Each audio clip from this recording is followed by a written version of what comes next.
వస్తుందన్నమాట.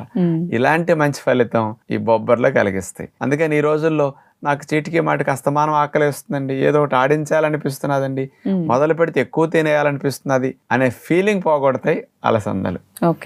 ఇక ఇందులో ముఖ్యంగా దగ్గర దగ్గర 12 గ్రామ్స్ వరకు ఫైబర్ ఉంది కదా.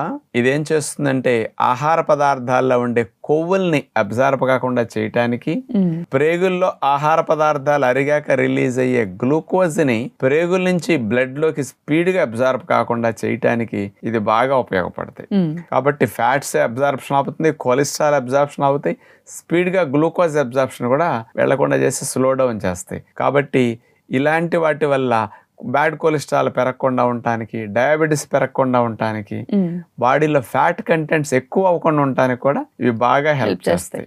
అందుకని మనం ఫ్రెష్ గా తిన్నప్పుడు ఈ బెనిఫిట్స్ తొక్కతో పాటు వెళ్ళిపోతాయి కదా.